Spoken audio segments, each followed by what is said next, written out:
ഇന്നത്തെ ഏറ്റവും പുതിയ വീഡിയോയിലേക്ക് ഇവർക്കും സ്വാഗതം. ഈ വീഡിയോയിൽ പറയുന്ന സിനിമകളിൽ ഒരു സിനിമയ്ക്ക് ഒഴികെ മറ്റെല്ലാ സിനിമകൾക്കും ഇന്ന് പുതിയ തമിഴ് സിനിമ എത്തിയതോടെ വലിയ രീതിയിൽ കളക്ഷൻ ഇടിവ് കഴിഞ്ഞ ദിവസങ്ങളെക്കാൾ വന്നിരിക്കുകയാണ്. ആദ്യത്തെ സിനിമ ഡിറ്റക്റ്റീവ് ഉജ്ജ്വലൻ എന്ന സിനിമയിലേക്ക് വരികയാണെങ്കിൽ സിനിമയ്ക്ക് ഇന്ന് കേരളത്തിൽ 5 ലക്ഷത്തിന് മുകളിലാണ് കേരള ട്രാക്കിംഗ് ഗ്രോസ്. ഇന്നലെ വരെ 15 ലക്ഷം കേരള ഗ്രോസ് ഉണ്ടായിരുന്ന സിനിമയ്ക്ക് ഇന്ന് 10 ലക്ഷം കേരള ഗ്രോസ് ആണ് പ്രതീക്ഷിക്കുന്നത്.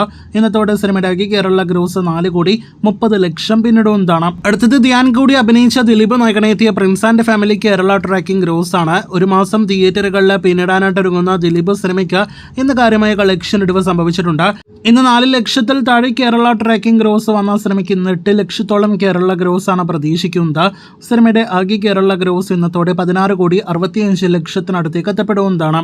അപ്പോൾ പ്രിൻസ് ഫൈനൽ റണ്ണിലേക്ക് അടുത്തുകൊണ്ടിരിക്കുന്നു. ഇനി ടൊവിനോയുടെ നരിവേട്ട എന്ന സിനിമയിലേക്ക് വരികയാണെങ്കിൽ സിനിമയ്ക്കും ഇന്ന് കളക്ഷൻ ഇടിവ് സംഭവിച്ചിരിക്കുകയാണ്. ഇന്ന് 15 ലക്ഷത്തിന് മുകളിൽ കേരള ട്രാക്കിംഗ് ഗ്രോസ് വന്ന സിനിമയ്ക്ക് ഇന്നലെ 35 ലക്ഷത്തിന് മുകളിലാണ് കേരള ഗ്രോസ് വന്നതെങ്കിൽ ഇന്ന് 25 ലക്ഷം 30 ലക്ഷം റേഞ്ചിൽ കേരള ഗ്രോസ് ആണ് പ്രതീക്ഷിക്കുന്നത്. സിനിമയുടെ ആകെ കേരള ഗ്രോസ് ഇന്നത്തോടെ 13 കോടി 90 ലക്ഷം 14 കോടി റേഞ്ചിലേക്കും എത്തപ്പെടുന്നതാണ്. അവസാനമായിട്ട് ലാലേട്ടന്റെ തുടരും എന്ന സിനിമയിലേക്ക് വരികയാണെങ്കിൽ കഴിഞ്ഞ ദിവസങ്ങളിൽ ഇതുപോലെ മികച്ച ഹോൾഡോടെ ഇന്ന് തഗ് ലൈഫ് എന്ന വലിയ സിനിമ തിയേറ്ററുകളിലേക്ക് എത്തിയിട്ടും തുടരും ഓടിക്കൊണ്ടിരിക്കുന്നു എന്നാണ് പ്രേക്ഷകർ അറിയിക്കാനായിട്ടുള്ളത്.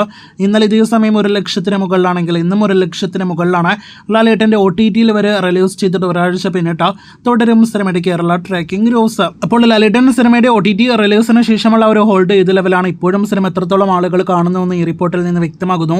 സിനിമയുടെ ആകെ കേരള ഗ്രോസ് 118 കോടി 65 ലക്ഷത്തിലേക്ക് അടുക്കുന്നു.